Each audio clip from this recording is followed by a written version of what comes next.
I'd like to call the work session to order for March 18th, 2024. Will the city clerk please read roll? Let the record reflect that Councilmember Hampton is not present.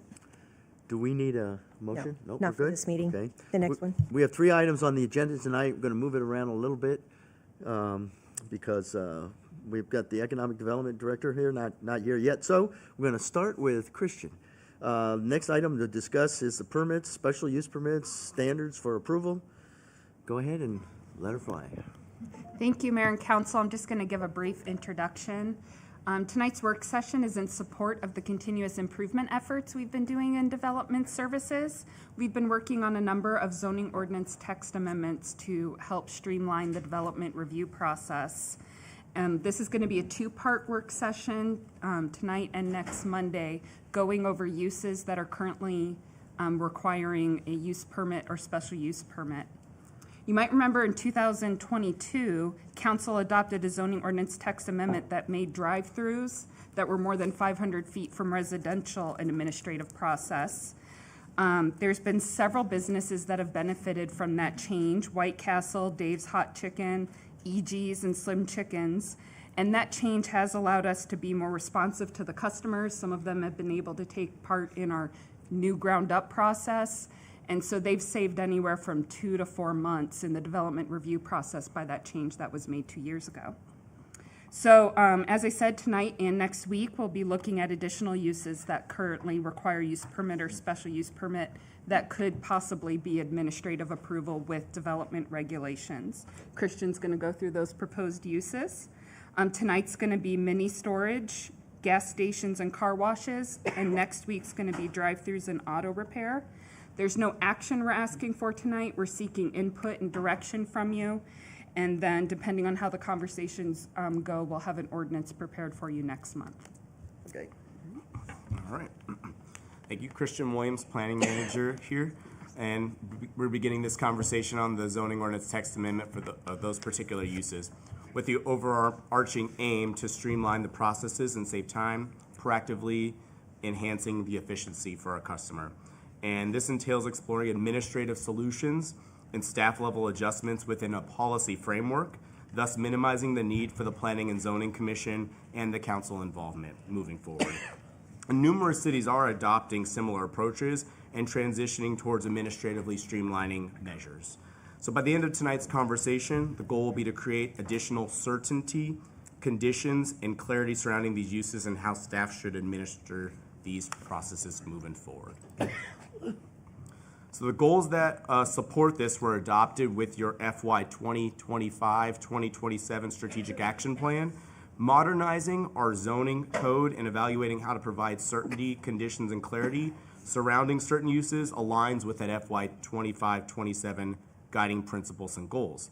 Specifically within economic vitality, that of fostering business investment through streamlined processes, and in removing the time it takes to go through the use permit and special use permit process through implementing consistent guidelines for the customer, which can again save time and help the customer make better informed decisions when they're seeking to do business within Goodyear. Additionally, in creating conditions and clarity for where certain uses may locate, we are contributing to a safe and vibrant community. We can support a well-maintained and sustainable community for our residents, which is a safe and vibrant community. So again, during tonight's conversation, we'll be going through the special use of mini storage and recreational vehicle storage facilities, and the use permits of service stations or gas stations, as well as car washes. This coming Monday, the future conversations that will be had will be concerning drive-in and drive-through restaurants, which are a use permit, as well as auto repair facilities, which is a permitted use that we would seek some policy direction on the conditions. We will be discussing items related to the uses on separation requirements between two uses that are the same, limits on over-concentration of certain types of uses, proximity to residential and mitigation measures, and design elements when they're located close to arterials, and the size limits within commercial centers to preserve future opportunities. So we'll begin the conversation with storage. Sorry. All right. So storage is a use that is currently permitted in C1, C2, I1, and I2 with a special use permit. There are also some inconsistencies within the zoning ordinance language and the terminology that will be cleaned up throughout this process. The special use permit process does afford developers to deviate from setback standards and other zoning criteria. There is currently no guidance on placement or separation within the zoning ordinance or the design guidelines. From a staff observation perspective, the land use is very popular and is proposed to staff on a frequent basis, and staff has expressed concerns regarding the amount of storage that could consume our limited commercial corners if no regulations exist. Through utilizing the special use permit process and negotiations with the applicants, staff has encouraged developers to leave some of the larger commercially zoned parcels available for other commercial uses, to consider locating storage in industrial areas for larger storage uses, and to enhance the design of buildings to not have extensive unscreened roll-up dock doors or those floating illuminated garage doors that are very common in other Valley cities. We have also made note of council's conversations surrounding the Pueblo Verde storage case and the Abernathy Palm Valley storage conversations. However, formal direction is needed if the special use permit process is to be removed. In the image here on the screen, you'll see a storage project that is completely surrounded by Goodyear but is on a county island, and it is a very large storage development off the I-10 that has unscreened storage areas as well as those faux doors that are illuminated at all hours of the night. So, staff's recommendation is that if the special use permit process is removed, storage be permitted within C1 and C2 on a maximum of 7.5 acres and not to exceed 50% of a contiguous commercial site. Storage not be located within 300 feet of an arterial-to-arterial intersection without the use of a use permit, or exceed more than 500 feet of arterial frontage. So the hard corners, which typically have shorter buildings, can be preserved for other commercial opportunities. This recommendation again attempts to preserve our limited portions of available commercial sites for other retail opportunities beyond exclusively storage. And to avoid clustering of storage units, staff would recommend that they not be able to locate within 1,500 feet of another storage unit. No outdoor RV storage would be permitted within commercial storage. However, indoor RV storage would be permitted. Additional storage would need to adhere to the design guidelines, similar to the case of Palm Valley or Pueblo Verde storage, and landscape setbacks from residentially zoned districts. A minimum of 20 feet would be enforced, or for lots that are platted within residential areas.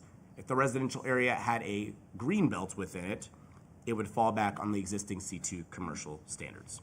So to highlight staff's recommendation again, we would allow these uses in C1 and C2 on a maximum of 7.5 acres or 50% of the commercial site, not located within 300 feet of an arterial-to-arterial intersection unless a use permit is sought. so we can preserve those retail corners for additional opportunities, and not located within 1,500 feet of another commercial or storage unit. No outdoor RV storage, but indoor storage would be permitted. And with our new design guideline standards that we've had in most of our recent cases, and setbacks from residentially zoned properties, we would also have hours of operation restrictions for those within 500 feet of residential. At the Planning and Zoning Commission work session that we had last Wednesday, P&Z asked us about the setback and how that might apply to a typical C2 setback and how that would apply, and expressed concern about potential distance requirements. To be clear on that, if storage buildings get taller than the 20 or 30 feet, they would have the additional C2 setbacks, those would always apply, to answer that question. In the industrial zones, outdoor RV storage would be permitted if screened from off-site view. There would also be no size restrictions, as we would want to encourage large storage projects to locate in our industrial areas because there's abundant industrial land in Goodyear.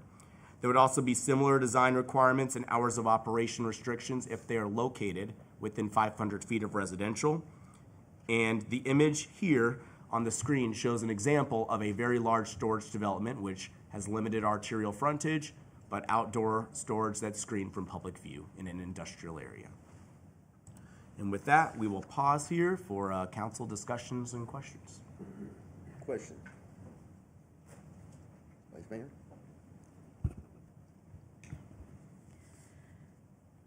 This is so interesting because we want process improvement and things to be more efficient, but now the rubber hits the road, so to speak, on things like this. It's interesting because storage is such a passive business. It just sits there.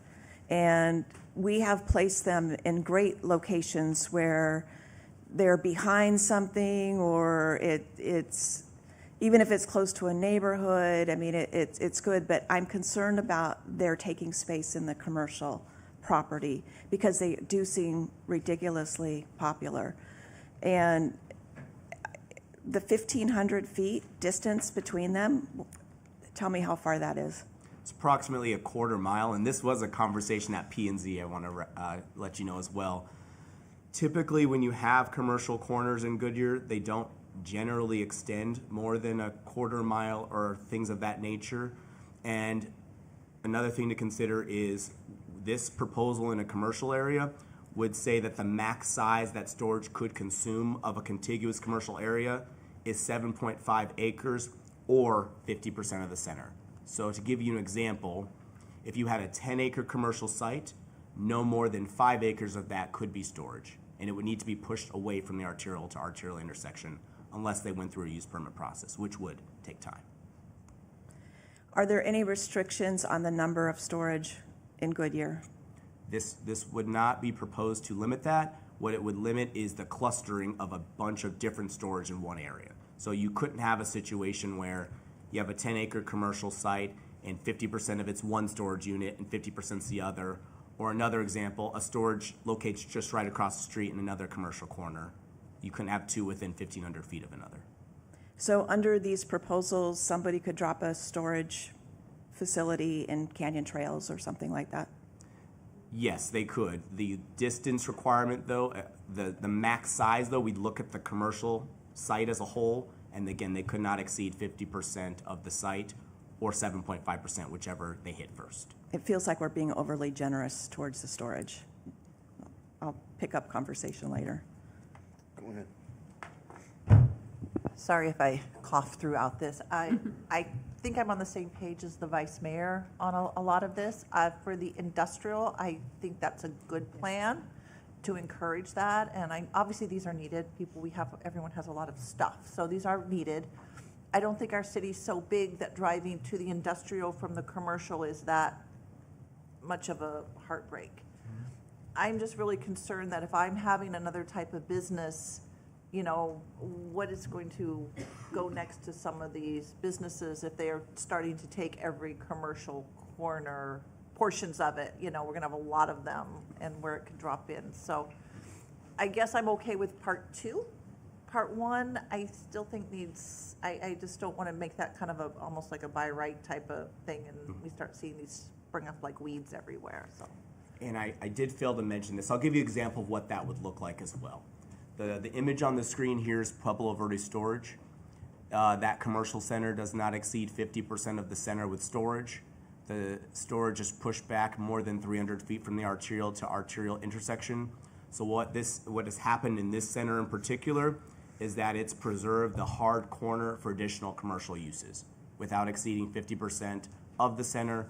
And in this case, because the center is, the acreage is approximately 11 acres, it limited that storage to about 4 to 5 acres. So that's an example of what that would look like if the policy were implemented globally. And then what would be the time range to speed? I mean, like I said, that still kind of gives me heartburn. It's okay, like one here or one there. It's just having so many and no limit where these could pop up is, I guess, where I'm kind of having problems with it. What would be the time frame, like especially like for the industrial? What are we shaving off time-wise to get these things built? So the special use permit process right now takes 4 to 6 months. And then you would go through, sometimes we run site plan concurrently, sometimes we do not. But basically what you'd save is 4 to 6 months of the process. And in a commercial setting, one way to potentially mitigate some concerns would be to look at the buffering, the distance between them.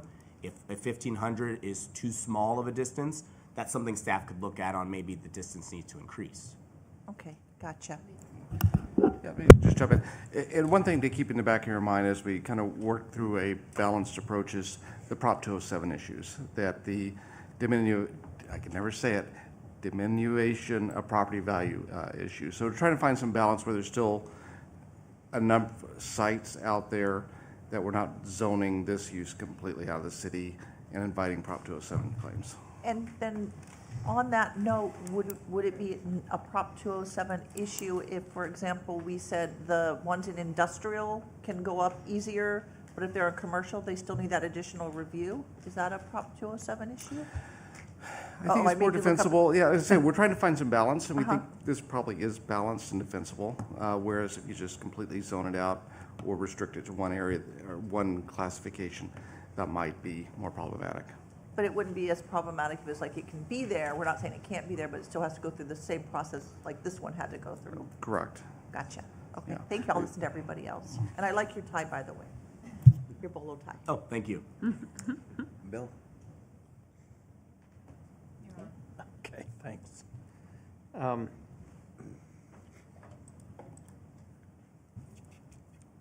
going to go back to the, because I've got these written in this order. So the very beginning of this, you talked about this being the strategic plan initiative. Keep going.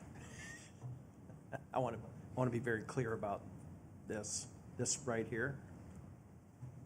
By doing part 1 and part 2 these next 2 weeks, do you believe that satisfies this? Not completely, no. All right. It's a journey on this one.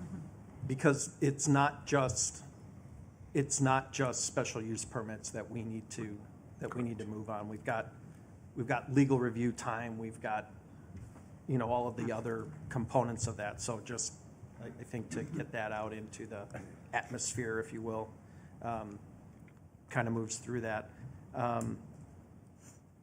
I thought I heard you say it, but then you said it a second time, but said it differently. The spacing or the setback requirements from residential was 20 feet. Did I hear that? Yeah, and it's Okay. a landscape buffer actually on the site is what that 20 feet is. What is if instead of building a storage complex, I was building a strip mall, what's the setback then? Believe commercial to single family is about 15 feet. So it's actually a little bit larger. It's a little bit larger, Okay. yes. Because I know that on, I think you're calling it Palo Verde, the one at Yuma and Saraville, the concern was these are right on top of the neighbors, et cetera. Correct. And there is some concern there. And a little bit of clarity there, because those are platted lots, if for example, Glenmont Estates had a greenbelt there, we would not impose that additional. It would fall in normal C2. It's when you have houses platted right there that the Yeah. proposal would be. No, I think that part's important because we talk about that. We also talk about the one, ironically, at Saraville and Indian School, which was around the McDonald's, where there was a contemplated mini storage, that's how I'm going to refer to it, self-storage there, that residents were concerned about the proximity in that location. Now, we have a number of times talked about mini storage, self-storage being actually a really good buffer between residential and industrial. And oftentimes those corners, what we're left with now are these mini C2 corners. So they're very relatively small. That one in particular was big enough for a small storage and a drive-through, and that's it.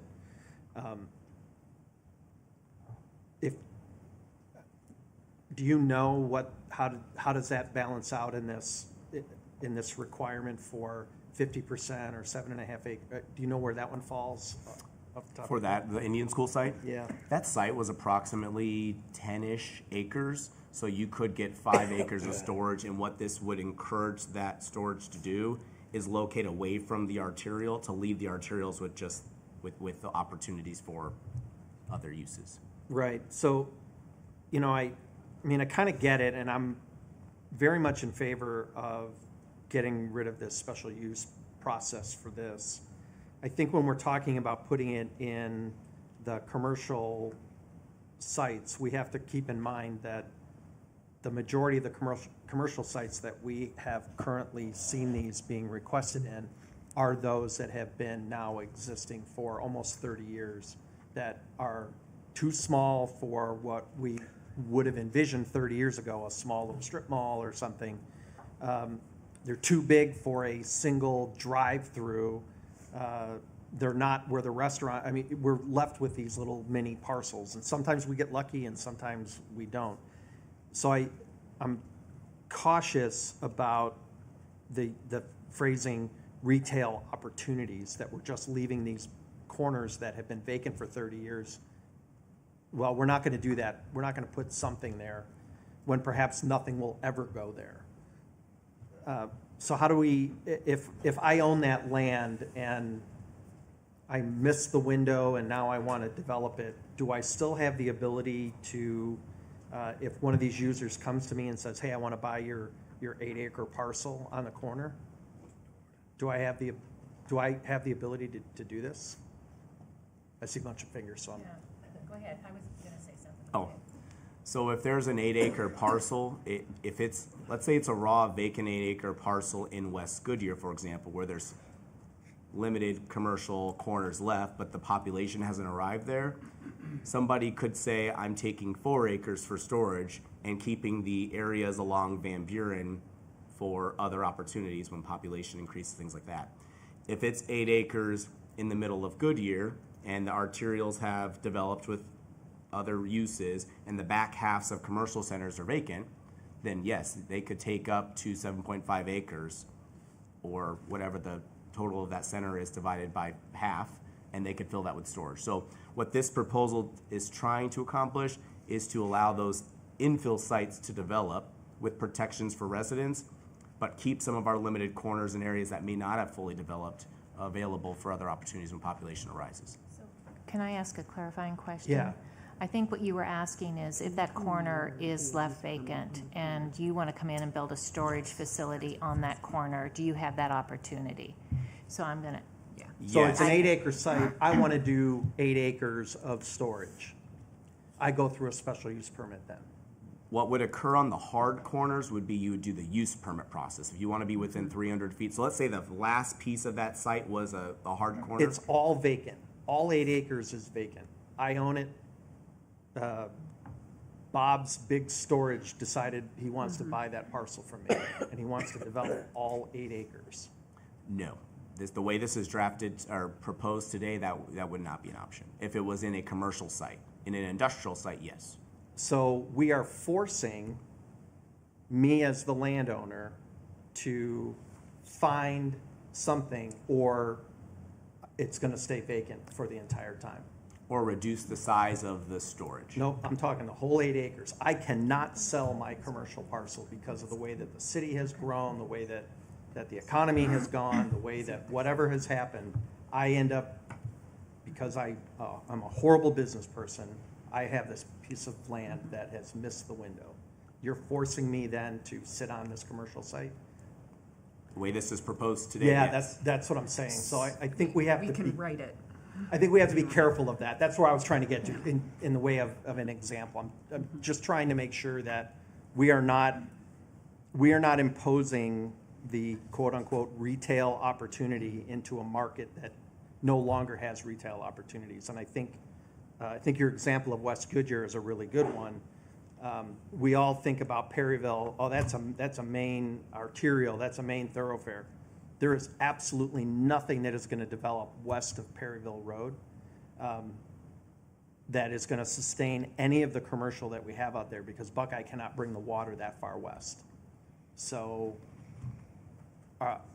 if the way that the land has been cut up, I have that commercial parcel, and we know that a storage, for example, doesn't use a lot of water, that's a great place to put that property or that project, but you're telling me I can't. So Can I ask a question then? Oh, yeah. Does this mean, if it were to go through the special use process, if that was the scenario, that would be one time maybe we do bring it back through the process for the council to consider. that's what I'm saying. Add that as part of this process. Automatically, it's the half or whatever the thing is. Automatically, you get that by right scenario. But if you're going to exceed that, or you want to exceed that, or you want to do something else, I know that going into it, I'm going to have to go through the 6-month process of getting it all done, and then I have the ability to make my case. That's the avenue that I'm driving toward. That we don't want to make everything automatic, but we also don't want to preclude people, because we don't know. I mean, I think we've seen things these last 5 years that we did not expect to see in the marketplace. And 5 years from now, it may be completely different. You know, I don't know that in 2020 I would have imagined that the big retail developer is going to be a fast food restaurant. But today, I think that's our reality. So we've got to figure out how we're going to adapt to that market. Before we go on, and I don't lose this, is that the consensus of the council that we add that component to, that this piece be brought, if it's that scenario, that it has to go back to council? Just a quick question, though. If the governor would have signed that bill, would we even be having this discussion? Yes, because the bill was related to housing. Okay. But all I'm saying is, if you choose to deviate from what is being presented, that you have the ability to go through the whole process. Then that's all I'm asking for. I'm not. There's always got to be an avenue for whoever owns the land, regardless. Right. That's what I'm of saying. what the circumstances are. And to be fair, we have to have some language somewhere that will permit them to be able to do that. Christian, Understood?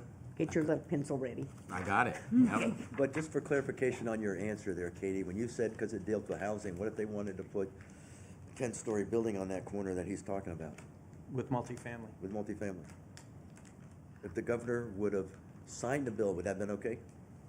I think that one still limited it to just resident, it already had to be zoned residential. But that adaptive reuse bill, which I don't remember what the number is still working its way through the process. That would allow, That would have allowed something like that that. would allow something like this. All right. Then my final question is, and I love the industrial part of it. I think that makes the most amount of sense.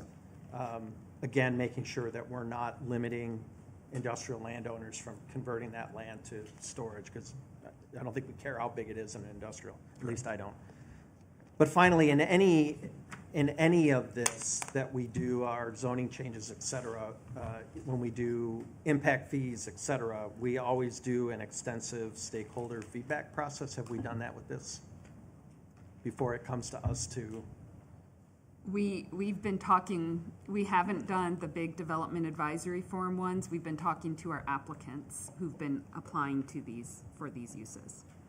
How difficult would it be to reach out to the stakeholders? Because this is great, we all think we know, but there's people Yeah. who We can absolutely, may or may not have been an applicant, but may know somebody in the pipeline or whatever that want to get this. I think we need to reach out and make sure that we're not creating standards that are much like the legislature does, creating standards that nobody can nobody can live with. So I just want to make sure that we take that extra step, and it may just be, hey, send us your email comments or whatever, but that's my final question. I appreciate everyone taking the time. Okay, Wally? So, is the storage by McDonald's not going forward now? Well, I mean, the way you phrased it, it sounded like they were not going to go forward. They're already zoned.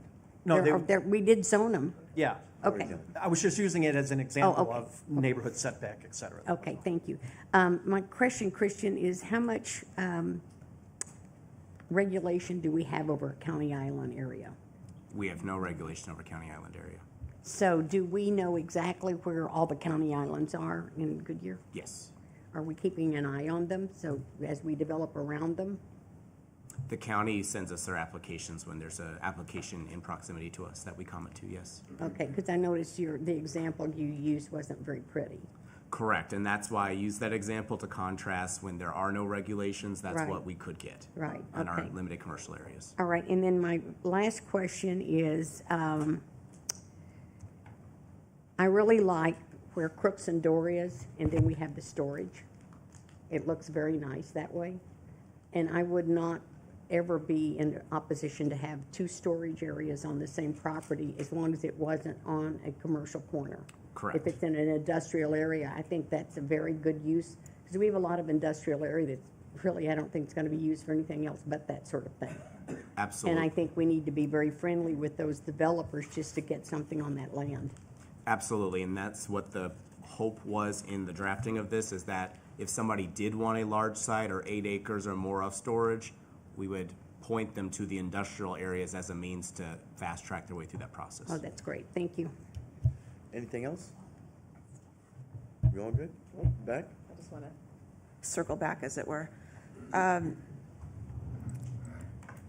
I agree with my peers. I think the industrial is a great place, and their plans for that are good. 1,500 feet from between storage units seems a little close and cozy for me. I would prefer to see a greater distance. I'm just thinking, I don't recall that we've ever turned down a storage unit place, at least since I've been on. But we've had to give the residents opportunities to voice their concerns. There's a lot of assumptions about these places, that they bring crime and whatever. And so they've had an opportunity to express their concerns, and we've talked about them being a passive neighbor. They're a good buffer with industrial and all those things. They will lose out on that process then, is that correct? That's So the correct. residents will have no input or say on that. It'll just be surprised, the sign goes up, and now you have storage unit. That is correct. So what this does, what we did when we crafted this was look at the last few storage cases that did go through council for approval.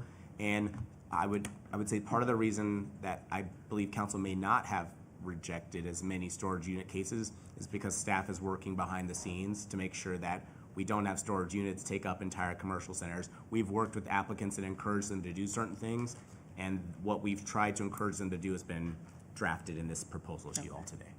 And I understand Bill's position about these areas that were originally going to be strip malls and are now not becoming that, and we have to have some flexibility, but those are generally lots of a certain size. They're not Canyon Trails, they're not GSQ. Is there a way to limit this free ride to storage to lots of a certain size or less, or out of the big commercial centers without going through a use permit? We can take a look at that. Okay, thank you. What distance would we, as a council, think about? Because 1,500 feet is what, 500 yards, which would be 5 football fields, if my math is correct.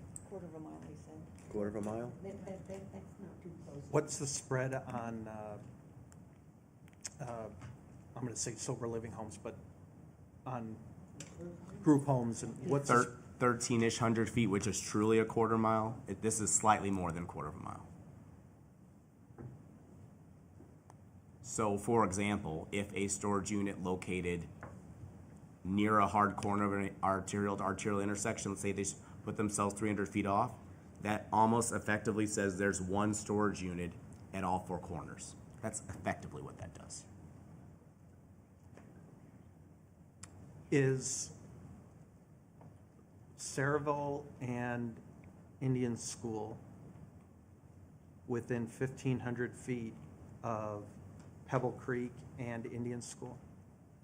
I do not believe so. I believe that's half a mile. Because Pebble Creek goes off of alignment by about a quarter to half a mile, and then Pebble Creek would be the next intersection. Because I'm thinking about, we've got 2 vacant parcels there.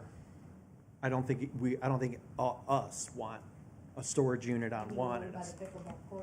No, I'm thinking about by the pathways Oh, over there, empty. that's empty right now that was quote unquote supposed to be a drugstore. That's zoned residential now. I know, but I'm trying to give us a visual representation of how far, so if we had an idea how far those 2 parcels are apart. Yeah. Well, from the first of the 5 homes of pathways to the corner is not half a mile, or even a quarter of a mile. Right, but I'm talking between that and the one at Saraville. I'm just trying to give us an example, because we're all like, I don't know, half a mile. It's over here. I know what it is, but I don't know that everybody else knows. You know, Joe's like 5 Yeah. football Approximately 2,500 feet. between those 2. Yes. Thanks, Steve. Yeah, go ahead. Do other cities have any special restrictions on distance, and if so, do we know what they are? We've done some research on this. It's all over the table with how cities regulate it. Some have special use permits or use permits, some do not. There's no defined standard here in the valley. Okay. I guess when I see 1,500 feet, it just seems like a quarter mile, it's not even like one major street. So I guess, and I'm not good at distances, even football. You're right, games. it's not even So- one major so street. For me, it'd be like, and I don't know how to say this, but it'd be like, at least where there's a light, that, whatever that distance, not the full miler, but it seems like that seems more Half a mile? palatable rather than every single, because you could really have one of these on every single, down like a stray or something, and just leave the corner, just leave the corner, just leave the corner. So for me, it'd be like at least every light type of thing. Go ahead. So for example, if we up the distance to a half a mile or whatever the feet are on that, you could get one on Saraville, one on Estrella, but not one on Saraville, one at Village and one at Estrella. It wouldn't be 3 in between lights, it'd be 1 per major light if we up the distance. What do you want the distance to be? 2,600 possibly. Yeah, 2,600 feet. 2,600, okay. Bill, did you have something? Yeah, I realize there's not I'm going to say a valley standard to this process, but I think it would also be helpful for us to understand what the other communities have done. We can provide you with something. We'll provide it to the city manager. We have Yeah. a chart that kind of shows you, do cities require use permits, special use permits, or do they have distance separations? We can provide you a cheat sheet. Yeah, I am less interested in knowing whether they have a special use permit process or not, as if they don't, if they have the process that we're suggesting, what is their requirements? I'd like to know that. Sure. Because if they require a special use permit, the world is your oyster. If they don't, then there's gotta be some standards that are out there, and I think we should know what those are. And we'd be happy to provide those. I think some of the suggestions tonight, we're kind of making sure that the Goodyear look continues to look good. And so the feedback has been very valuable, and we'll continue to work through this because it's a change for us. And the feedback has been great. Thank you. And so did we have consensus to look at not only what other cities do, but maybe a more distance between them? Well, it'd be helpful with what the other cities are doing as far as too, Okay. because I'm sure some have distances and they may be all over, they may not, I don't Yeah. know. Regardless, I'd like to see Goodyear have more distance. We're going to look at, I believe the direction right now is look at what other cities are doing and then make a recommendation on that. Well, the Vice Mayor would like more distance. I don't know how much Yeah. more distance she, would a half a mile? Just more than, More than a quarter. reasonable, but more than what you're proposing. Okay. I want to see what the other cities have before I. Yeah, I'd like to see what the other cities have too. Sounds good. And then And then an out, yeah. And in and out. The special use permit if they don't meet our minimum standards, so the council can make the decision. In P and Z. Yes. Okay? Are we ready for the You got next it up? one? Yep, go ahead. Awesome, thank you. It's been really helpful. All right, so the next use is gas stations. Gas stations are a permitted use permit are permitted with a use permit in C1 and C2 zones. The zoning ordinance and design guidelines discourage this use on hard corners, but provides flexibility when design enhancements occur. There's also guidance to consider reverse orienting the canopies, which is when you locate the canopy to the rear of the building, meaning the building either faces out, the canopy with the gas stations is behind it, or the building is completely turned around facing into the shopping center and the gas pump is on that same side. However, that has not been the chosen option here within Goodyear to date. From a staff observation perspective, the city does not currently have a clustering of gas stations on one corner, in part due to the use of the use permit, but this has occurred in some of our neighboring cities.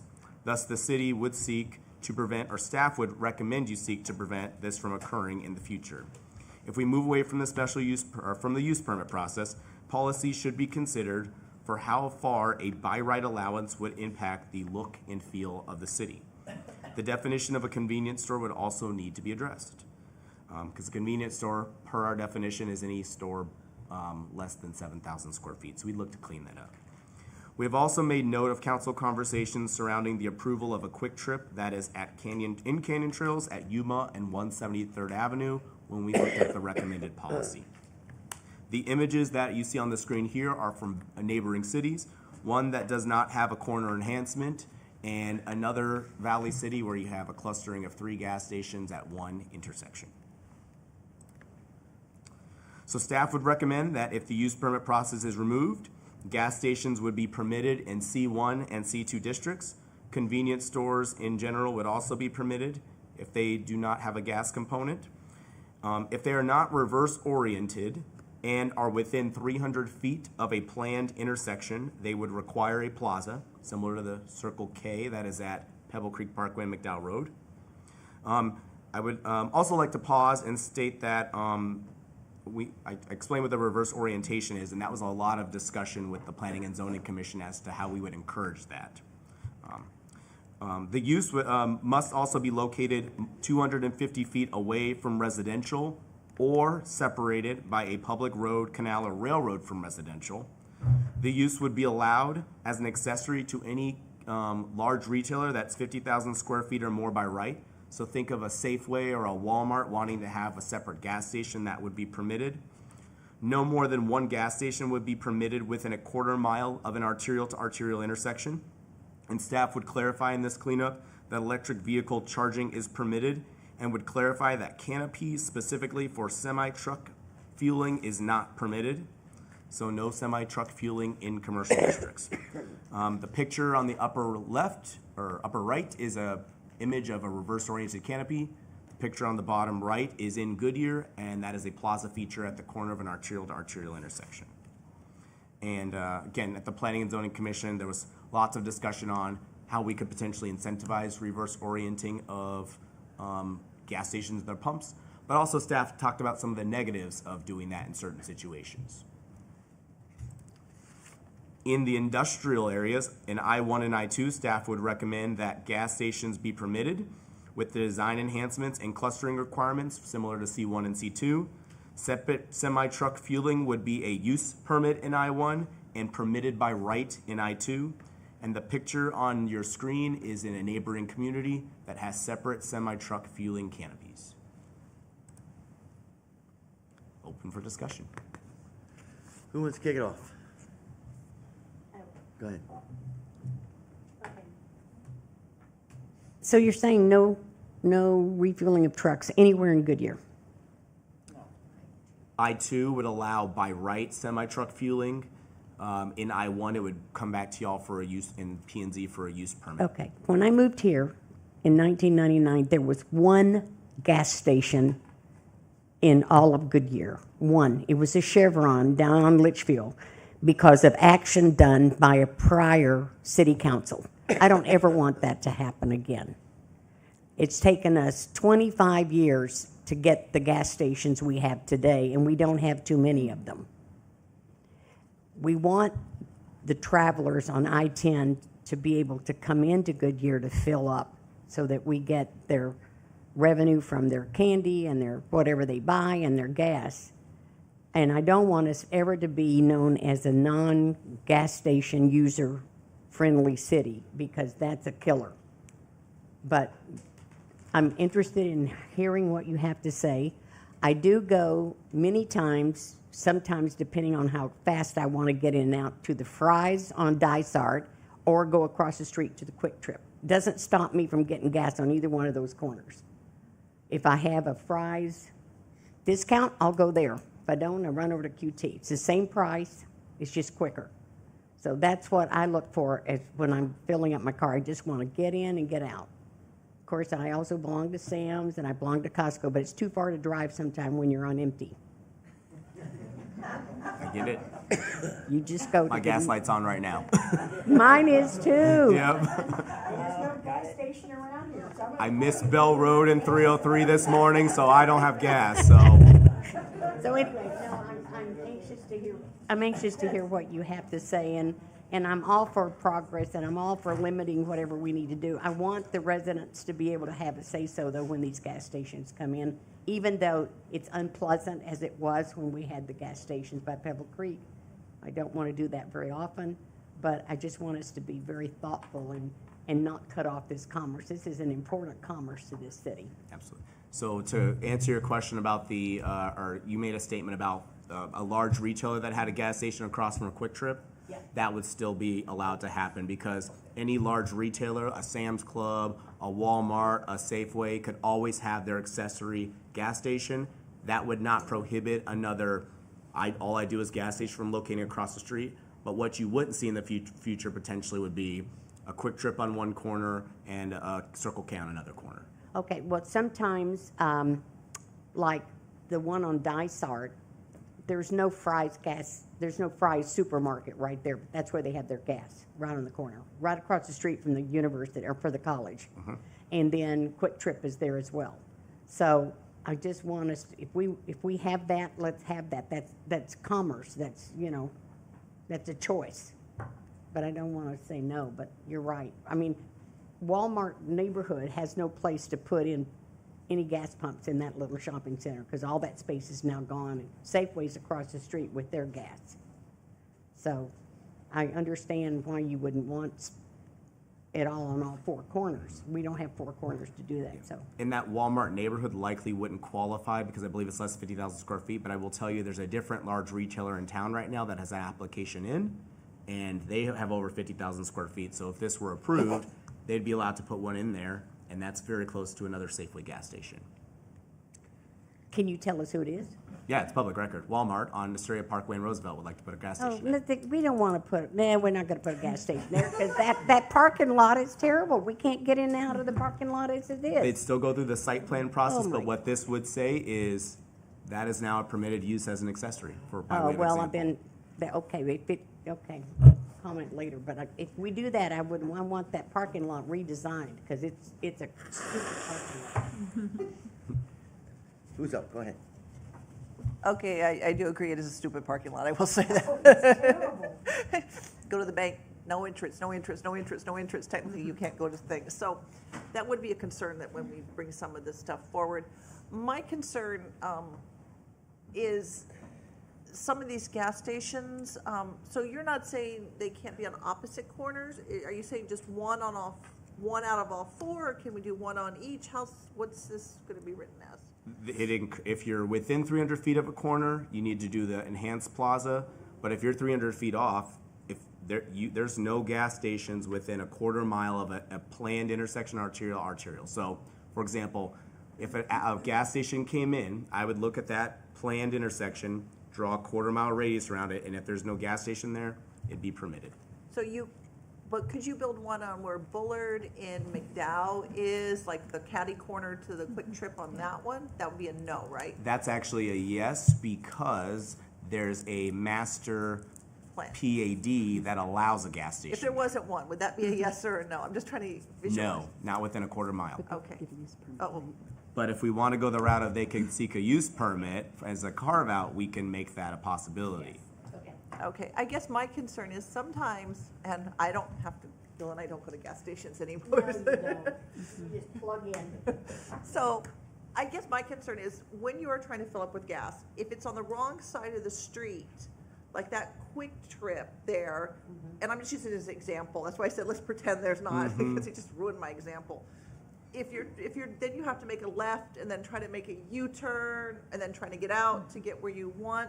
So sometimes for convenience, it's good to have them on like the opposite corners type of thing. So I want a process where if it makes sense, common sense, then I think we have to always, like what Bill was saying, have some sort of process for where it would make sense at, you know? So people aren't hanging UEs to try to get to where they need to go and causing accidents.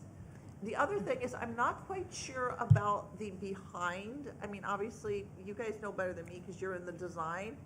I'd be concerned of like safety issues and then where the truck's gonna bring the stuff in. Is it all gonna come in the front? So I was trying to look at, I'll give you an example with this one.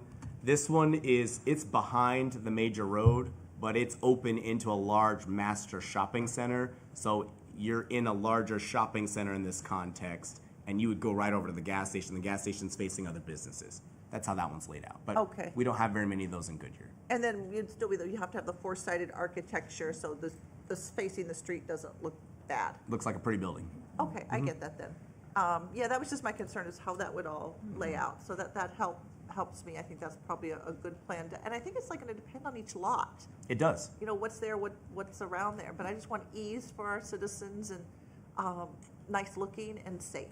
So that's kind of where I'm at. So I'm kind of like that safety valve, like what Bill was saying, that if someone has property, they have the opportunity to still develop it, if it makes sense. Now, no, I don't think anybody here wants gas station, gas station, gas station, gas station all lined up.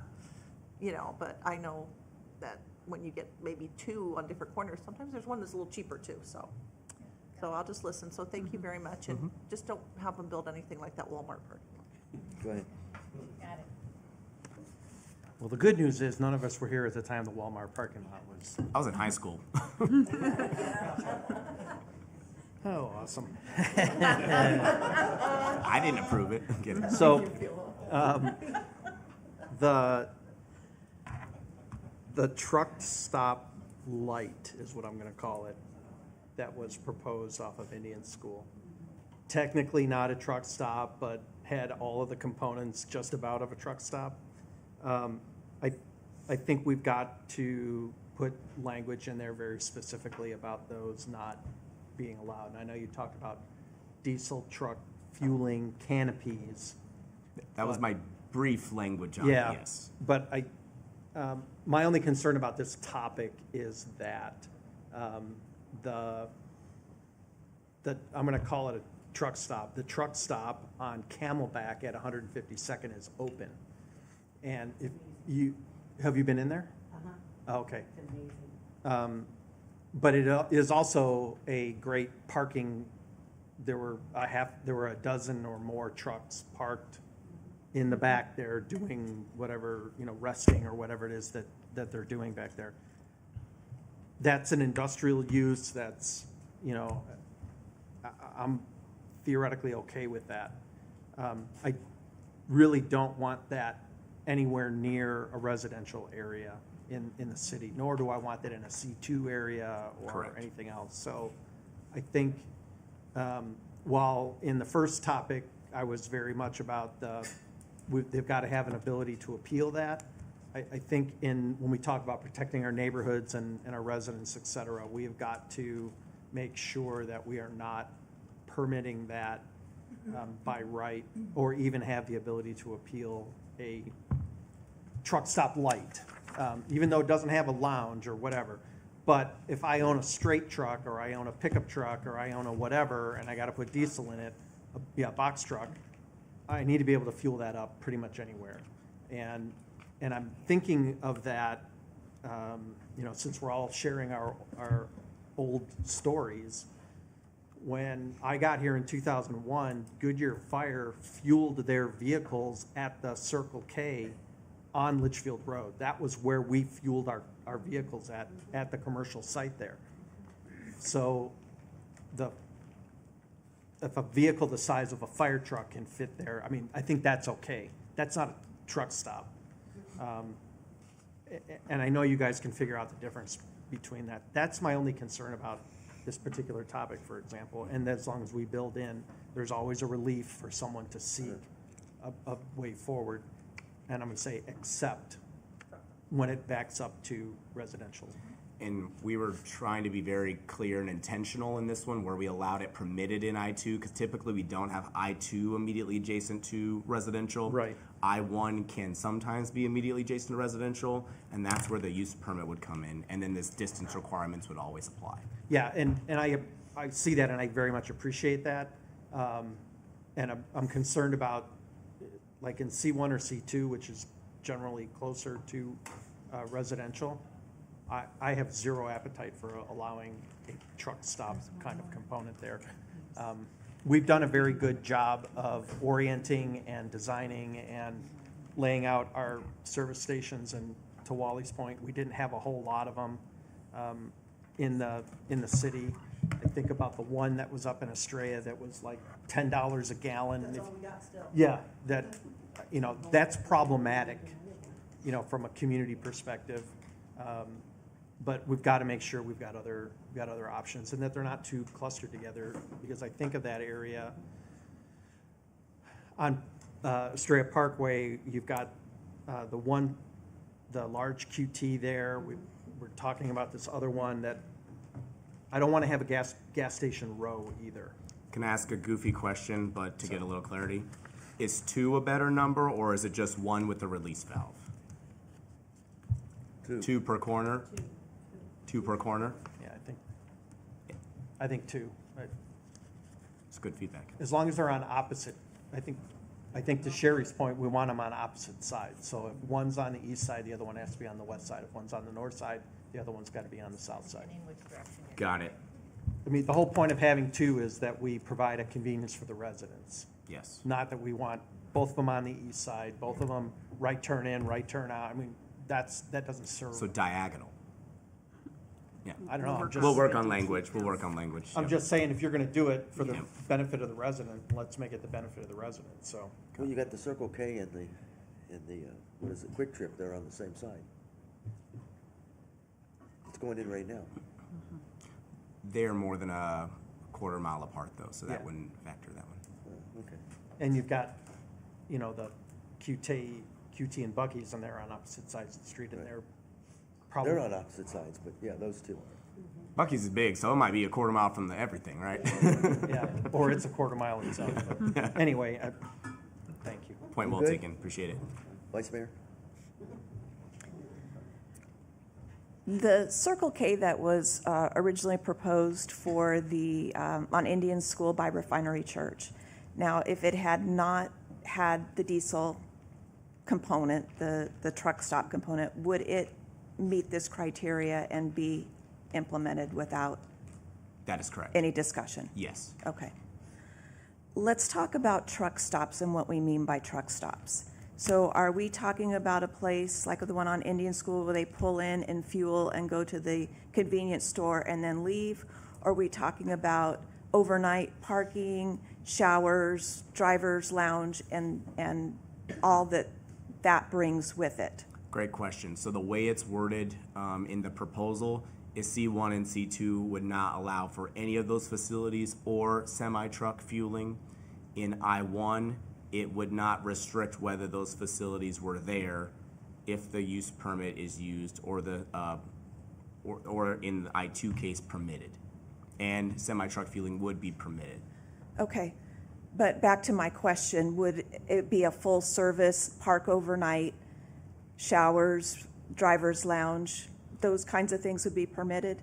If a customer In industrial? in industrial and I2, if somebody wanted to construct a gas station with those facilities, based on the way this is worded, they would be permitted. Okay, in I am I2. adamantly against that because there are things that come along with that. It's very transient, prostitution, all of that.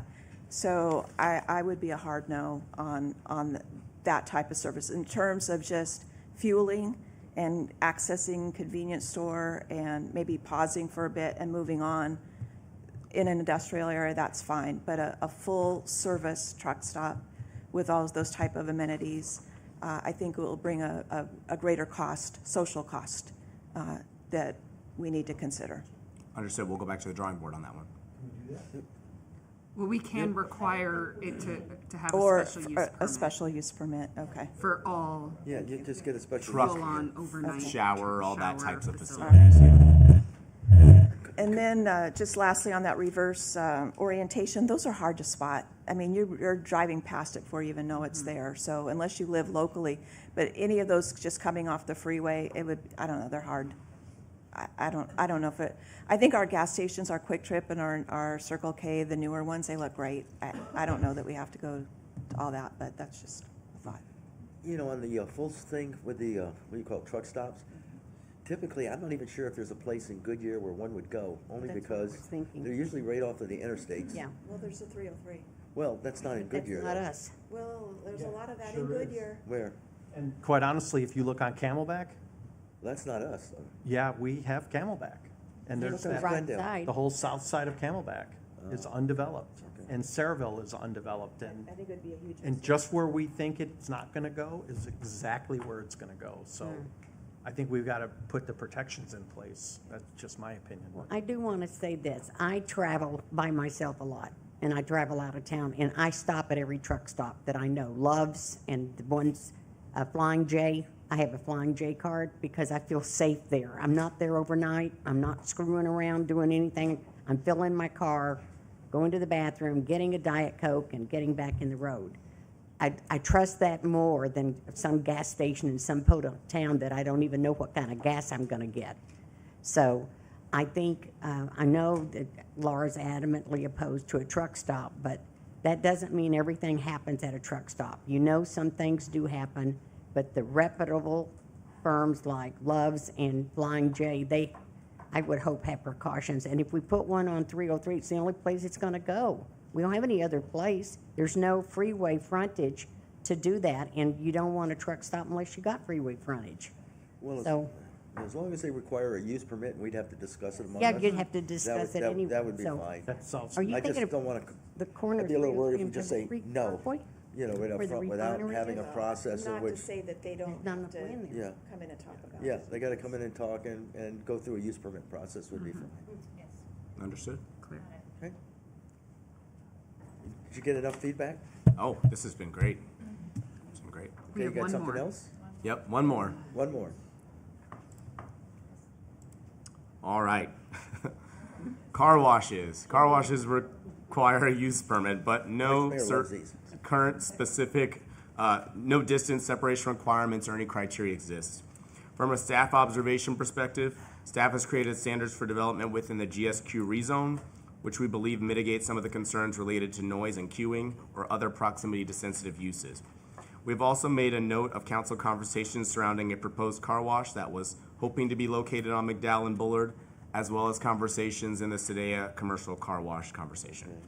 Photo on the left is in a neighboring city where a car wash was able to locate in close proximity to residential. And the car wash on the right is a car wash in Goodyear that has some noise sensitivity issues close to patios and hotels. Staff's recommendation is that if the use permit process is removed, they be allowed within C2, so long as they are not located within 300 feet of an arterial to arterial intersection or within 300 feet of a hotel, motel, or restaurant patio. The use needs to be 300 feet from residential uses or separated by a public roadway, canal, or railroad from residential.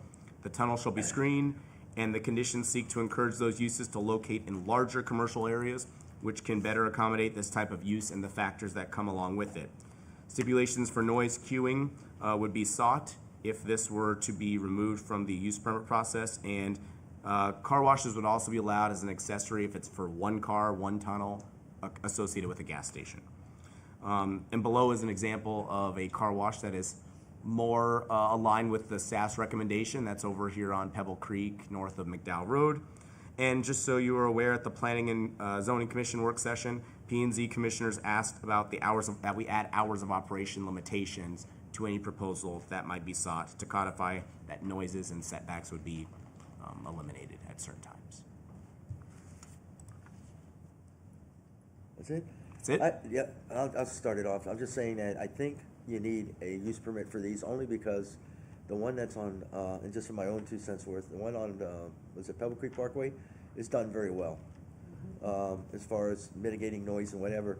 I'd hate just to give that up and all of a sudden, criteria, and we get one in that doesn't quite meet all of that. I think it's something worth sending to the council to make sure the design and how they have it laid out and the noise and all is gonna be consistent. Because like I say, the one on Pebble Creek is done really well. You don't really, sometimes you don't even know if it's a car wash there if you drive up around the road the way they've got that set up. But blanket-wise, in my view is, you still gotta have a use permit for car washes. I don't know how the others feel. Anybody else? With you. Go ahead. Yeah, I agree. I think there needs to be a use permit. One of my concerns is like, because we have a lot of like larger centers that they might try to go in, and then we don't know exactly where the restaurant is, and that might, if it doesn't go through the use permit process, we're kind of taking ourselves out of where other land to help them fit it in there. So I think we have a use permit for these. Bill? So it appears we have consensus I then. think, Vice Mayor, you're. I hate to throw the hard part in there, but these uses they're such, they're so beneficial to the community, but they can also be extremely detrimental. Right. Both in the way that the vacuums, that picture that you showed, everybody likes this one. Vacuums are tucked, to use the gas station thing, they're behind the building, they're out of the way. And I think the one that was being proposed on McDowell, the vacuum line or the drying area was right up against the roadway, and I think each one of these becomes extremely difficult, both for the commercial site and for the neighboring residential. I'm looking at the picture on the right. They've done a good job of moving the vacuums away from the homes, but Right. the tunnel goes right into the neighbors' backyards, and then your hard corner is the beautiful canopies of the. I don't know how staff could possibly navigate through that without the Use special permit, use yeah. permit. I agree. Okay. And we're probably running into capacity for car washes anyway. The next one will be up in Straymont Ranch, next to the gas station. Okay. Well, Anybody else? You on board with that? it Wally? I think you got your direction there. appears we have consensus on that, and this is part one of two Yes. parts. So Okay. the second part will be next Monday, the 25th, another work session to cover the final two areas. So Okay, thank you. Appreciate that. Next up, we've got, Wendy's coming up. We've got the Greater Phoenix Economic Council update. I'm going to interview, go ahead, Wendy, and introduce your guests.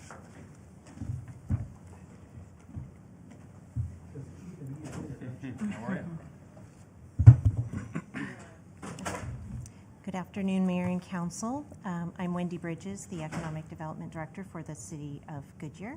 And with me is Chris Camacho, the CEO and President of the Greater Phoenix Economic Council, or GPEC, to give you a presentation. Thank you. Go ahead, Chris. Well, good afternoon, Mayor, Vice Mayor, Council, City Management. It's great to see you. Thanks, Wendy, for the invite this evening. I do have a brief presentation, but I won't be talking about car washes or storage units, right. which are very important to communities, I know. I'm going to focus a bit more on jobs and the economy and how we see Goodyear moving forward relative to the region's position. So I'm going to be very brief tonight, and we can open it up for just some questions that you might have. So just to anchor you, again, my name's Chris Camacho. I've been the CEO at GPEC since 2014, and we're a public-private partnership representing 22 of our communities here in the Metro Phoenix region. That's as a city investor or partner, you're able to leverage now over 200 private sector firms that enable us to do what we do. Again, we work for our communities here in the Metro Phoenix region, and primarily we're focused on business recruitment, marketing communications, and media relations, and then also work collectively to advance the region's competitive position on all kinds of fronts. So it's trying to predict the needs for the energy grid, water and wastewater capacities of the market, dealing with the state legislature, which I heard you chuckle about earlier, and I'm sure we'll have more conversations about. We really try to put the region in a position to be competitive to attract jobs in certain industries. And as you can see here reflected on the slide, this is the current base of companies that are evaluating the Metro Phoenix market, and this was as of March 5th, as you can see in the bottom left. We've seen a pretty skewed position post-COVID, for what we're seeing in our pipeline. It's very inverted from where we were pre-COVID. So if you would have looked at this chart in about 2019, you would have seen a pretty significant number of office projects. About 60 to 65% of our projects were office. Remaining 30 to 40% were industrial. That's flipped totally since COVID. We are seeing, if there's any underlying good news, we are seeing office projects for about the first time in 2 months come back, which is exciting for all of us. As you can see, a lot of advanced manufacturing. We will have the President of the United States and Secretary Raimondo here in the region on Wednesday to announce the CHIPS Act support of Intel. Subsequent to that announcement by TSMC, which is another major company that made a $40 billion announcement here in 2020, we've had 35 companies in the semiconductor sector alone make announcements here. So we're definitely semiconductor central and known for that across the country.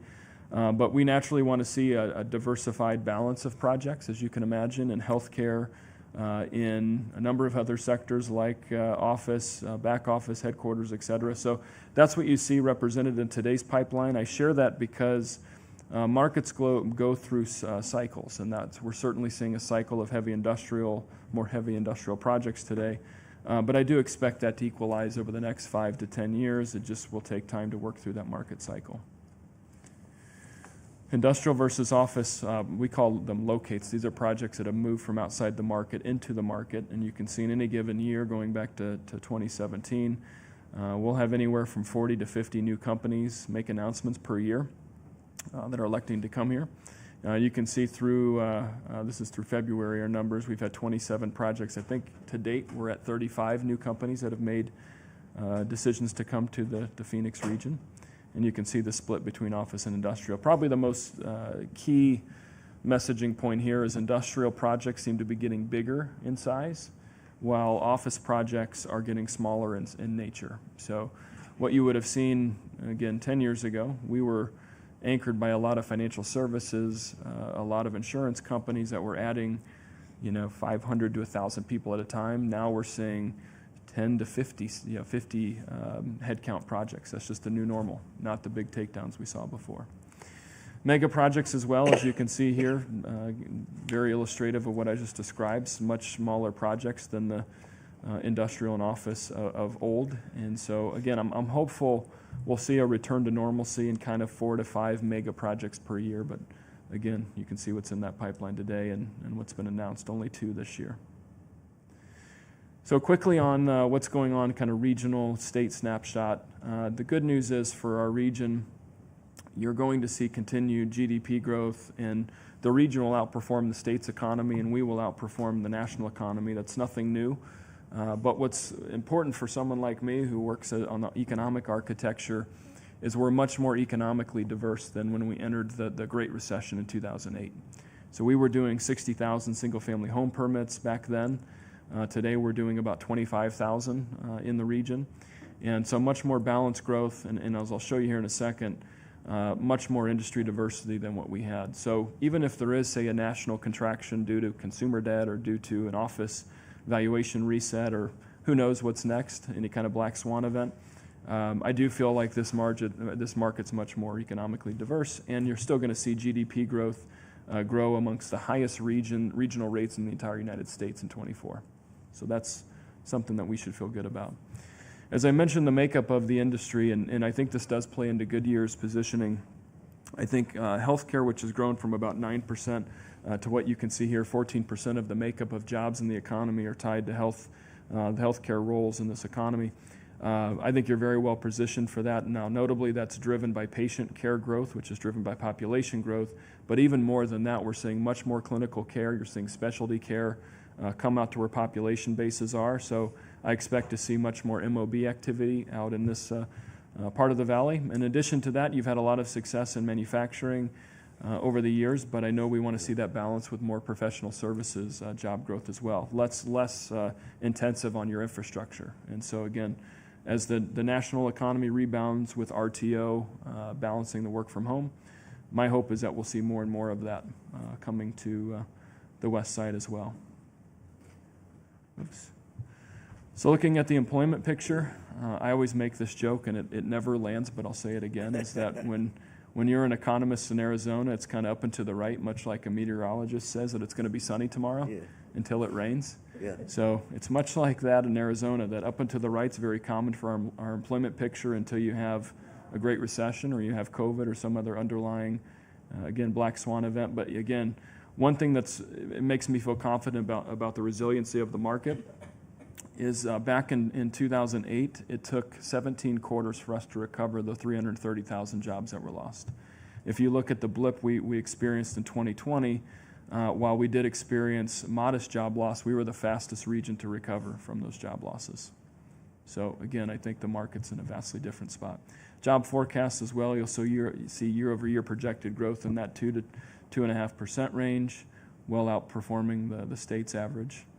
And the drivers of growth, I wouldn't spend too much time kind of looking at each job set or percentage, but what's important to note, while we all want to see more software jobs, more base industry jobs, any growing economy is going to be anchored to what we call consumption-based jobs. And that's, as you can see, cooks and other kind of industries that support a growth of a market. You're going to see many more of those jobs, on average about 3 to 4 to 1 of a base industry job.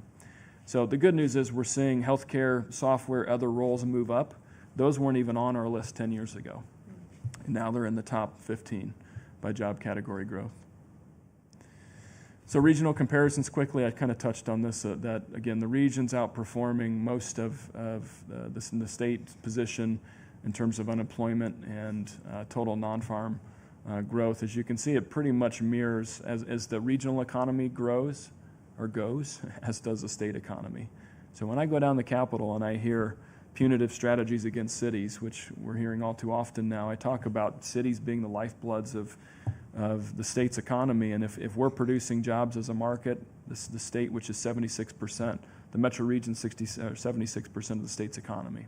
As this market grows, the rest of the market throughout the state grows. So that's why we establish really good partnerships with our peers around the state.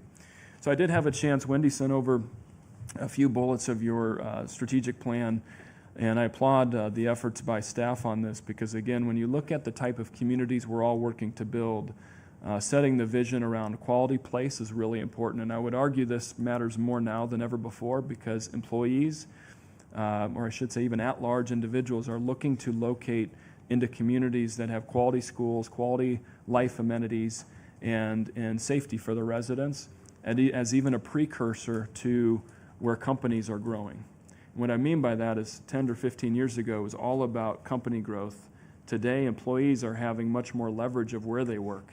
And so that pendulum has swung. I think it'll swing back to the middle, but it's definitely more employee-centered today. So being focused on arts and culture and balanced parks investments while ensuring that smart growth principles are in place to support industries, very, very important. So it's no longer just an industrial strategy anymore. It's a lot of what I'm seeing, very workforce focused in your vision. And then also the focus on economic vitality. I would say this too.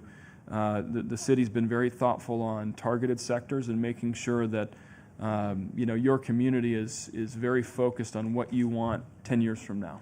And so making sure your entitlements, your zoning are well equipped to ensure that your residents are happy, but at the same time you're attracting the right kind of industry, and setting forth that in your strategic plan is really important. So we've worked closely with the community staff on that. And what we do is we listen to your targeted sectors and what Wendy and her team are wanting us to go after. We take that across our 22 communities, and then we go out and target those sectors and build business cases. Because one final thing I'll finish with is, as much as I wish companies would call me and say, Chris, I just want to go to Goodyear, they call and say, we want to come to the Metro, or we're evaluating coming to the Metro Phoenix Valley, and not one of our deals just automatically picks the Valley. It's always multiple markets across the U.S. that we're competing with, so we build the industry value proposition, the cost, the tax, the labor analytics, the incentive analysis, all of that on your behalf, so trying to get more at-bats at the plate for our communities. So just looking at, and Tim Borset's here, who manages our government affairs and investor relations, you can see that we've provided, I think, a pretty decent return to our communities. On average, I think the number, and correct me, Tim, if I'm wrong on this, is about 45 to 1, but in large part because you've had a lot of projects that have landed in your trade area, you're reaping the benefits of a lot of return on investment, and that's a third-party model that we utilize that takes a look at direct tax revenues generated by the projects that we've supported. So our request coming up for 2025, we do a per capita rate request, so all cities are treated equally and fairly based upon your population base, and you can see that's $54,000. That $54,000 on a budget it's about $8.5 million is our total budget, so you're getting leverage a little over 2 to 1 for every dollar that you put in. You're getting private sector leverage of 2 to 1. So all of our private partners help enable us to bring in top talent that interfaces with our clients. So just a quick, I got 2 more slides, and I promised Tim I'd run through this very quickly. So you'll see here in the last 5 years, we've been able to support the recruitment of 206 companies to the Valley. 17 of those have landed in Goodyear proper.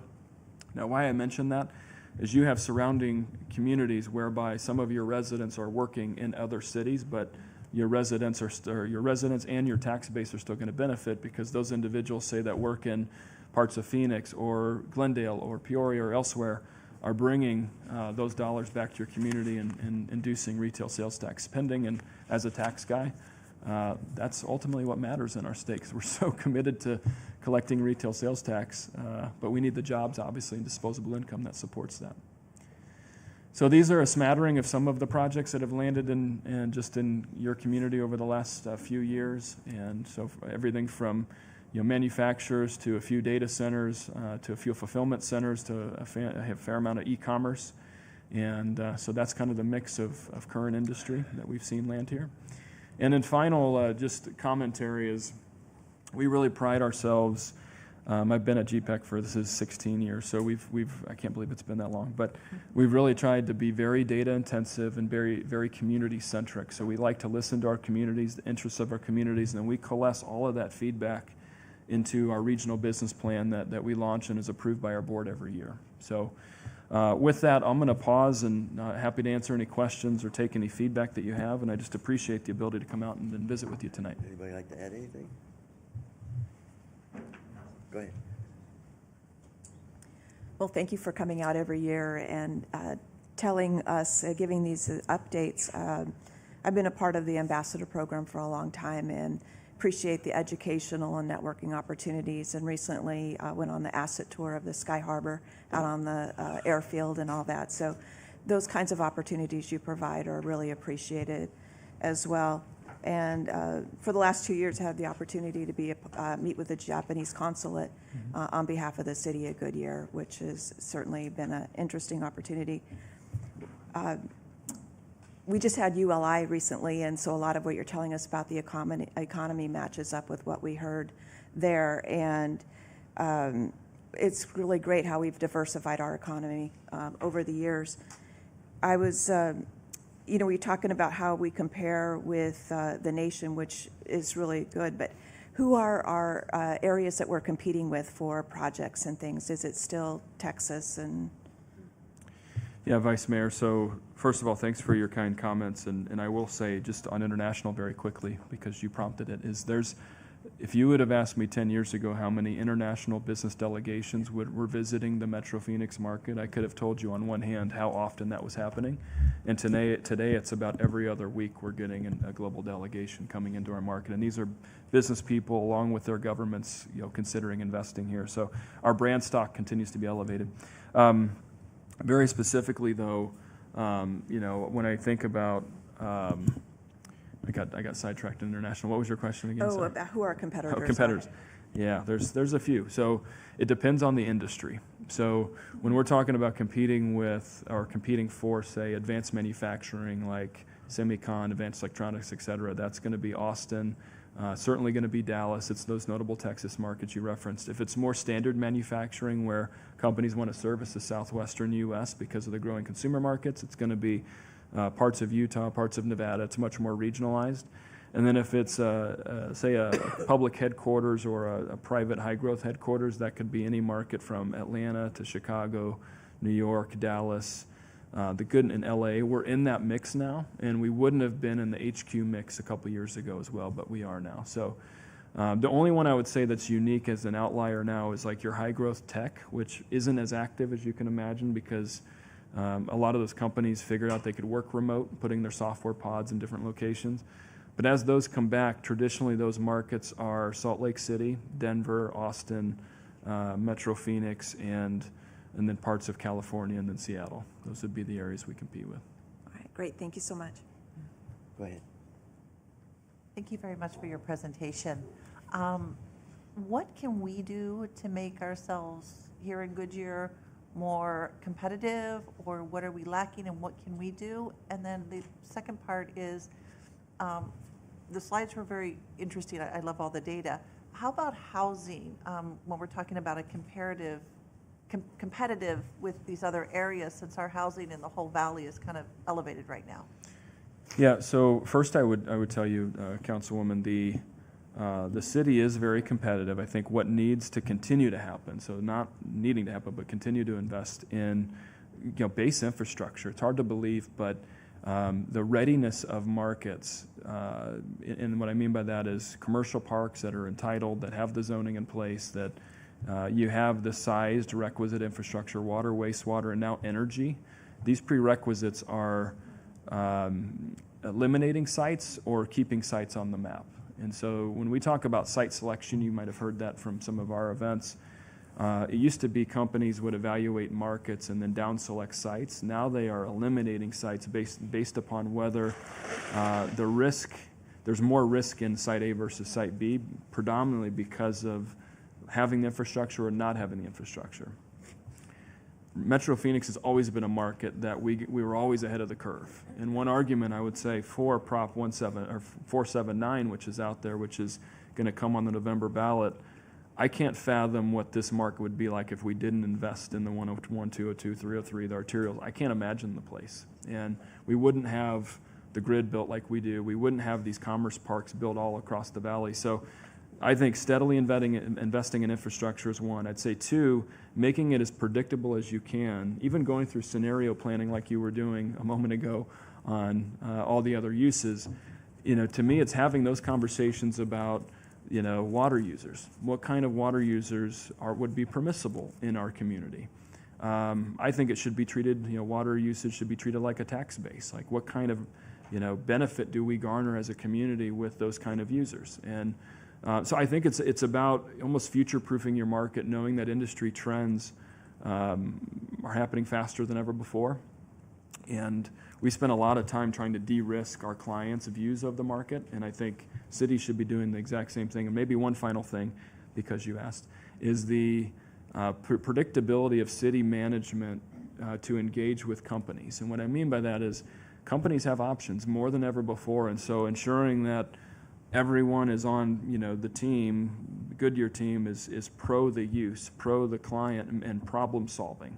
The more rigid nature you are throwing up challenges, that's going to lead to that risk vehicle that concerns companies. So again, I think pre-planning and getting ahead coupled with kind of having that pro-business attitude really matters. And then on housing, just to quickly jump to that, housing is something that it's not an easy fix. You see the legislature trying to induce policy, some well-intentioned, probably some not well-intentioned, to harm cities in my view. But I will say, there's no silver bullet. There's definitely, we're going through a market cycle where we've undersupplied the market and we have an overarching demand. I think cities are going to have to figure out what they're comfortable with relative to density. And I think for the first time, we're seeing in our communities a bit more pushback, more vocal pushback from individuals in our communities about multifamily, about density, about rentals. But again, when I talk to communities, I talk about, there's a shortage across all asset classes. It's not just low income. It's not workforce housing only.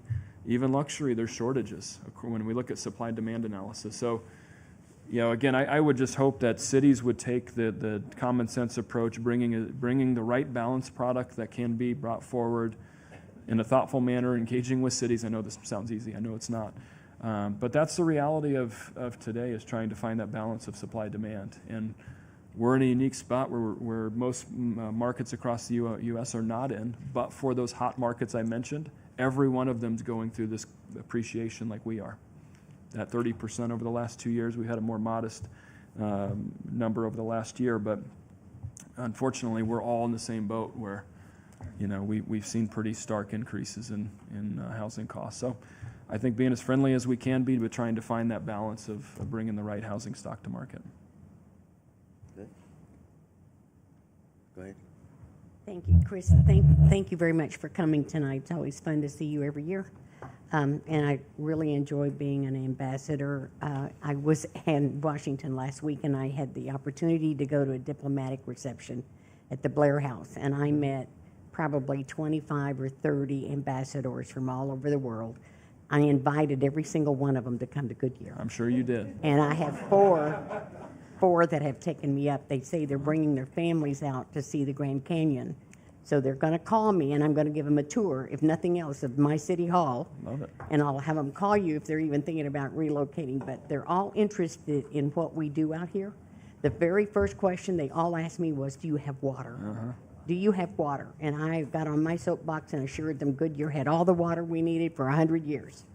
And they were very interested in knowing what we do and how we do it, and they can't wait. Some of them have never been here.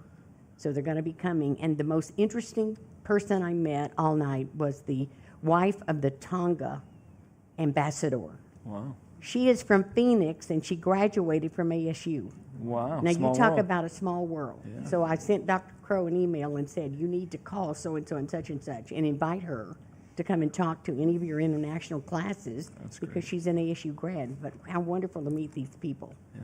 So if I thank get you them for here, that. I'm going to hook them. Well, that's what we love to hear. We love to hear more evangelists and ambassadors out there, because that's what it takes. It takes an army. Yeah, Absolutely. appreciate that. Anything else? We good? Well, listen, Chris, I appreciate you coming in and giving us the information. I appreciate all that you do for us. And if you can, as you work our legislature, to try to explain that as cities grow and prosper, you prosper, as opposed to, trying to, push down on the cities. We make the states grow. So I know the veto that the governor just did was a godsend. And I know we're still working on some of it. And I know the housing, we hear it all the time as elected officials out there. But we try to explain to them, you got to build. When you build a city, it's comprehensive. It's not just one thing. And we have a shortage in all these. And unfortunately, pricing's another issue. If you come through the city of Goodyear and you look at some of these apartments we have, my mortgage is cheaper than what they're paying for these rents, But these apartments are luxury. These apartments have amenities in there. I was in the one the other day, had a dog spa in it, okay? So I'm telling you, that's what's kind of being built here. But you're right, there's pushback on it, but we've got to have something for everybody in here. And I know there's a shortage out there, but we appreciate down there at the legislature, see if you can kind of convince them just to ease up just a tad there would be very, very helpful. I'll do my best. I Okay. definitely will. Well, thanks again for the Thank you, Chris. invitation tonight. Appreciate it's great it. to see all of Thank you. you. Appreciate it. Right? Last one of this piece. This fiscal year 2025 Community Development Block Grant. Christina, you're up. I'm not even going to try to butcher your name there, so I just said Christina. I don't either. It works for me. Good evening, Mayor and Council. It's been a long night for you already. I'll try to make this simple. It is time to start talking about our city FY25 Community Development Block Grant, or CDBG allocation. Tonight, I'm going to cover key points regarding the national objectives and city priorities from our consolidated plan, and any constraints on the plan activities, including some ideas for your input. CDBG planning starts with a consolidated plan, which serves as the framework for a community-wide dialogue to identify housing and community development priorities that align with the block grant program. The consolidated plan is carried out through annual action plans, which provide a summary of the activities and the specific resources that we plan to use to address a priority from the consolidated plan in the upcoming year. So activities must benefit low to moderate income Goodyear households or neighborhoods. And just for perspective, that's an annual income of $74,800 a year for a family of 4. According to HUD's data, there are over 20,000 people in Goodyear and more than 5,800 Goodyear households who would meet that criteria. Activities can be projects in an area where the census says the low mod income population is greater than a certain percentage, and those areas are indicated in the hash marks on the map. Or they could be projects that serve specific populations who are presumed to be low or moderate income based on characteristics such as abused children, battered spouses. And the activity has to fit into one of the following eligible priorities from our consolidated plan. So you can see when we established the priorities for the consolidated plan, preference was given to community facilities and improvements, along with public services, and of course program administration. This is a very complex program. But we also included attainable and sustainable housing and economic development projects, just in case something that was exceptional presented itself. So we've left it open and left our options open. So some updates for you on past projects. In May of 2022, following a process like this, we selected the renovation project at the Child Development Center at New Life Center as our activity. And there was an open house in February attended by Vice Mayor Cano. Thank you for being there, to recognize the city's contribution and showcase the redesigned facility. I'm pleased to report that this project came in $14,000 under budget, and so we're going to be able to make those funds available to be reprogrammed in this upcoming fiscal year. But more on that in a minute. The environmental review and the contracting are complete for our current year's annual plan activity, which is improvements to Palmentier Park in historic Goodyear. And those improvements are estimated to be completed in the first quarter of next fiscal year. We had our first public meeting on January 16th with 7 residents participating online or in person at the Goodyear Rec campus. We engaged our faith and community roundtable members, broadband service providers, and city department directors to brainstorm activities for funding. And we had a lot of public service type activities and community facilities and infrastructure projects raised and vetted. So let's talk about money. What are we looking at funding-wise in fiscal year 2025? We don't quite know yet exactly because HUD has not finished crunching the numbers, so we're still waiting to hear, but our plan needs to be ready to go and have gone through this public process by May 15th. So we're trying to stay flexible and use percentages when we talk about how we allocate funds. So anything that we decide to do needs to be able to expand or contract based on what funds are available. Given the anticipated, and so for planning purposes, we're using last year's number as a hypothetical. So given the anticipated award amount and the administrative burdens that accompany the funds, at this time, we still feel it's in the city's interest to focus on capital community improvement type projects rather than public services, which would be capped at 15% of the total allocation, and is an amount that frankly wouldn't go very far if we did try to invest it in public services. CDBG is a complex grant program, requires extensive administration and oversight like compliance with federal regulations, promoting the principles of fair housing, assessing neighborhood and housing conditions, and the need for human and public services, and establishing application and monitoring systems. So we intend to still reserve that 20% allowed to help with the administrative services as we have in the past. And then after we account for that administrative deduction, we're left with a balance of just under $320,000. And then when we reprogram the carryover from the New Life Center project, we're looking at just over $330,000 to invest in fiscal year 25.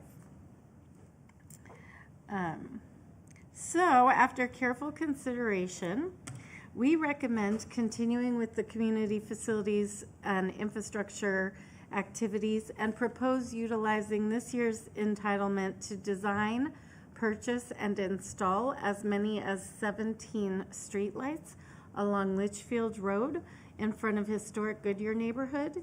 Here you can see the section of roadway that does not have the streetlights. And some views at dawn. This recommendation is an eligible activity, and it's an investment in enhancing the safety and infrastructure of the community. The streetlights were initially considered in the MC 85 to Van Buren Streetlight Sidewalk Improvement Project, which is being scoped for the CIP project. So if we select this project for FY25 funding, we'll accelerate this portion of the streetlight project in front of the neighborhood, and we'll leverage over $300,000 in federal funds. So pending your direction this evening, the suggested activities will become part of a draft plan that will be available for public comment beginning March 29th and concluding with a public hearing on April 29th. And then the final plan will be brought back for council authorization on May 6th in order to be ready to meet that HUD deadline. And then we'll do this planning process all over again, same time next year. And so with that, I'll turn it back over to you for discussion and direction. Thank you. Sorry. I think this is a good use of our money in that area. I honestly didn't realize that that section did not have streetlights, because I guess when you're driving, you don't necessarily think about it, but I think it would make it safer for pedestrians, and we want to help develop that area, so I am all for it. Thank you. Go ahead. I have a question. And did we ever do the street lights in North Subdivision? Yes. Is completed? Yes. And also the walkway lights? Yep. Okay. So how close will these street lights be To each other? Is someone from engineering here? Okay. What did he say? What was the answer? Oh, he's looking it up. Okay. I just don't want them spaced as far away as they are in the actual subdivision, because there's a lot of dark areas. Oh. And I don't know what the rules are. And when the lights were put in originally on Litchfield Road, they've got to be a different allocation now for the spacing is all. And I think that's a wonderful thing. I am always adamant that this money be spent only in Goodyear and only for Goodyear residents. Those are the rules.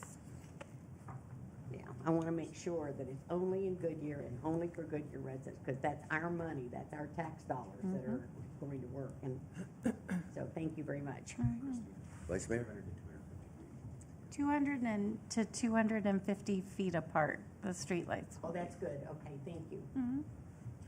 Christine, I just want to thank you for informing us of the process you went through. It's very comprehensive.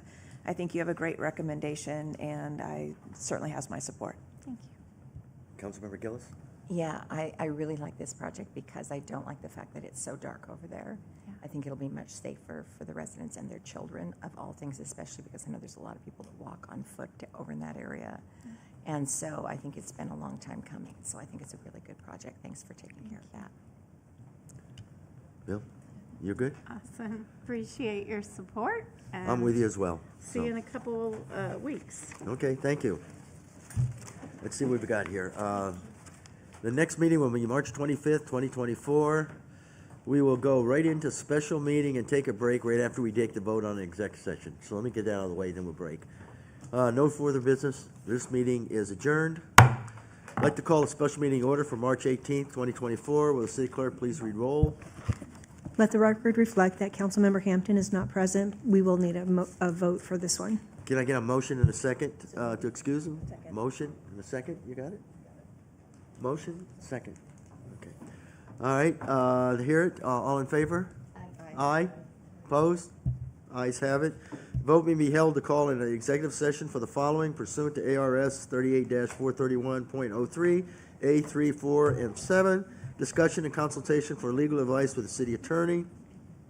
For discussion or consultation with the attorney for the public body in order to consider its position and instruct its attorney regarding the public body's position regarding contracts that are subject to negotiations and/or discussions or consultation with designated representatives of the public body in order to consider its position and instruct its representative regarding negotiations for the purchase, sale, or lease of real property involving the former City Hall building.